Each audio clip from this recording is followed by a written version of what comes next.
and welcome to my YouTube channel. I am Nana Raghani and today we will start 8.2 question number 3. In this question, if tan a plus b is equal to root 3 and tan a minus b is equal to 1 upon root 3, तो हमें find करनी है a and b की values को. हमें पता है कि tan a plus b is equal to root 3 हमें दे रखा है. हमें पता है कि रूट 3 tan में किसकी वैल्यू होती है, tan 60 की वैल्यू होती है.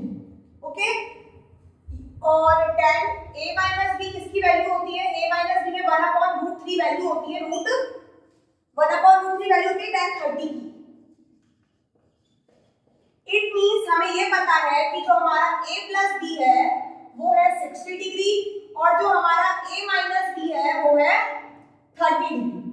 अगर मैं इसके साइन को चेंज करूं, एलिमिनेशन मेथड को यूज करूं, it means 2ab is equal to 30, then b is equal to 30 upon 2. It means it will be 15 degree. अब इस b की वैल्यू को मैं फर्स्ट इक्वेशन में पुट आउट कर देती हूँ. a plus b is equal to हमारा 60 डिग्री दे रखा है. अगर मैंने a मुझे वैल्यू निकालनी है, b मेरी दे रखी है 15. It means a is equal to 60 minus 15 is equal to 45 degree.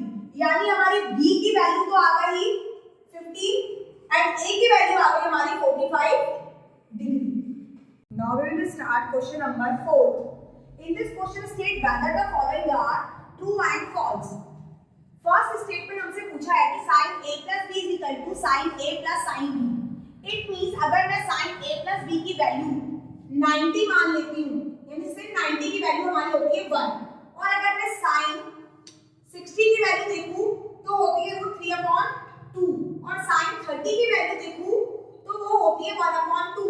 तो हम इन दोनों को ऐड करके 1 नहीं ला सकते, यानी ये स्टेटमेंट क्या हो गया, फॉल्स. अगर मैं सेकंड क्वेश्चन बोलूं तो वो बोला था value of sin theta increase as theta increase. हम देख रहे हैं यहाँ पे sin थीटा की हमारे पास टेबल है. जैसे जैसे थीटा इंक्रीज हो रहा है तो sin की वैल्यूज भी क्या होती जा रही है, इंक्रीज होती जा रही है. ये स्टेटमेंट एकदम क्या हो गया, ट्रू हो गया. अगले स्टेटमेंट में पूछा गया है कि the value of cos theta increase as theta increase. क्या थीटा इंक्रीज होने पर cos थीटा की वैल्यू भी इंक्रीज हो रही है? तो स्टेटमेंट हमारा फॉल्स है, क्योंकि जैसे जैसे थीटा हमारा इंक्रीज होता जा रहा है cos थीटा की वैल्यू हमारी डिक्रीज होती जा रही है, इसलिए ये स्टेटमेंट हमारा फॉल्स हो गया. फोर्थ क्वेश्चन हमसे पूछा गया है कि sin theta is equal to cos theta for all value of theta. क्या सारे थीटास में sin और cos की वैल्यू सेम है? नहीं, सब में sin और cos की वैल्यू डिफर है, तो ये स्टेटमेंट हमारा फॉल्स हो गया.